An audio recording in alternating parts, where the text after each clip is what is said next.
Hello, my name's Jim Wall with the Gilson Engineering Columbus, Ohio office. Thanks for joining me today for a short video on the features and basic level configuration of the Siemens Probe LU240 Ultrasonic Level transmitter. Let's look at the physical features of the device first. The LU240 is a compact 2-wire loop-powered device running on a nominal 24 volts DC, maximum 30 volts DC. The transmitter and transducer are a single assembly. The unit is available in two ranges of 20 foot and 40 foot, with a minimal dead zone or unusable distance in front of the transducer of only 8 inches, and offers auto false echo suppression for fixed obstruction avoidance. The transducer has a built-in temperature sensor for air temperature correction of the speed of sound and is available in Teflon as well as Kynar. The 2-inch NPT mounting swivels so the entire unit can be removed without twisting or having to remove wires. The NEMA 4X enclosure is available with a clear cover that allows viewing of the local display, or as a solid cover if additional UV protection is warranted, and has a 1/2 inch NPT conduit connection. The unit you see in this video is equipped with a plug for quick disconnect fittings and cables. The LU240 is rated for general purpose, but is also available as intrinsically safe for installations in classified areas such as C1D2 or C1D1 when installed with an appropriate intrinsically safe barrier. The LU240 can be configured via the local display and keypad, which we refer to as the LUI, or Local User Interface. It also can be configured via HART on the 2-wire loop. Once the unit is configured, the LUI can be removed and the transmitter will continue to function to make the unit more tamper resistant. 1/8 of a turn and disconnection of a ribbon cable and the display/push button assembly, or LUI, can be removed from the unit.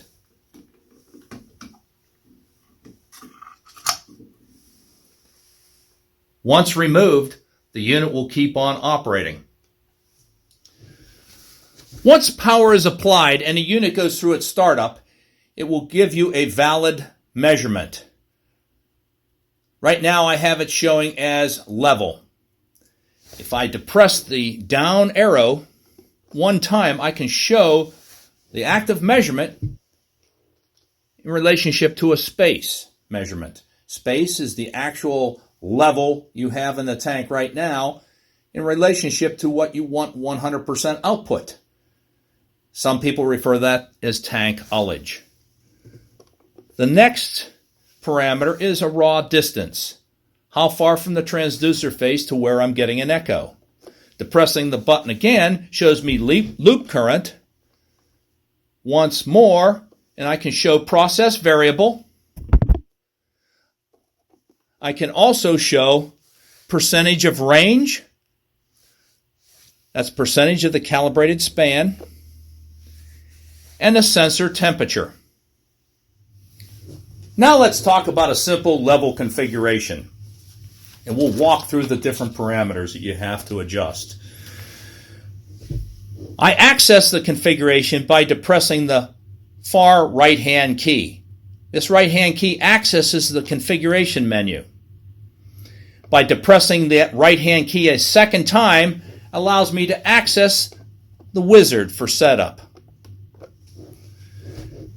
The first parameter in the wizard allows me to adjust for my primary variable that I would like to measure, whether it happens to be level, distance, space, etc.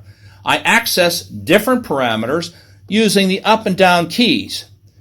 So right now, as indicated on the display, there's nothing above level. I have to hit the down arrow to access another variable, space. If I depress it again, distance. So I have multiple variables that I can show, including volume and flow. So let's go back up. We're going to configure a simple level measurement. I'm going to depress the right-hand key and save it. The next parameter is whether I want to measure liquids or solids. So the LU240 can be used for short shots of a granular bin. Let's go back up. We're going to leave it for liquids.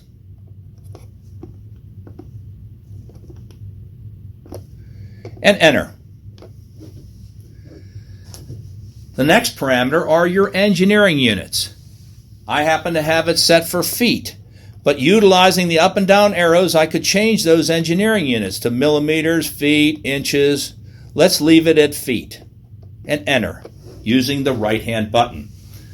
The next parameter is the locale point. The locale point is a distance from your transducer face to the elevation that you would like to have 0% output or 4 milliamp output of the unit. Once again, right now I have it set for 10 feet. If I wanted to change it, I change it utilizing the up and down buttons until I have a numerical value representative of the distance from the transducer to the elevation where I get 4 milliamps. I accept 10 feet. I'm going to hit the right-hand button and save that. The next value comes up, upper cal point. That once again is a distance from the transducer face to the elevation that I would like to have a 20 milliamp output from my instrument. Now, keep in mind, we spoke earlier about a dead zone or unusable area in front of the transducer face being 8 inches. That means that when I get a level that comes within that 8 inches, I'm going to end up going to failsafe. And in part of the more sophisticated programming, allows you to select whether you want high-level failsafe or low-level failsafe. Okay? For scaling purposes, we allow you to set 0, and it's just for scaling purposes. So I want 4 to 20 over 0 to 10 feet. This would allow you not to have to change your HMI configuration. Okay? But keep in mind, you're not going to get a valid reading if you go within 8 inches of the transducer face. It's more of a convenience than anything else. I'm going to go ahead and hit the right-hand button to enter it. The next parameter to enter is my response rate. And this allows me to select fast, medium, or slow. If I don't like the current setting, I can push one of the up or down arrows and go to slow. Can select medium, or I can select fast. I always like, especially for liquid level measurement, medium. Now slow would only allow you a step change of 0.1 meter per minute. Medium allows 1 meter per minute. It's a little bit more than 3 feet, 39 inches per minute. Fast allows you up to 10 meters per minute. So that's 33 feet. That's awfully quick. Okay, so I like medium for most applications. I'm going to depress the lower right-hand key. And the last question that's going to come up are you're confirming these changes. I could edit by pushing the up or down button, but I'm going to depress the right-hand button because yes is indicated on the screen at the present time. Yes, I want to save these settings. You'll have an indication on the LUI, local user interface, of wait. It's saving the parameters. Once the parameters are saved, it's going to indicate to you done. You are done. All parameters that you just configured into this unit have been saved successfully. You hit the lower left-hand button to exit all configuration and go back to the operate mode. Thank you very much for joining me for this video. Let us know at Gilson Engineering if we can assist with any of your level, flow, or temperature needs, any of your instrumentation needs. And please visit our website at www.gilsoneng.com. Thank you.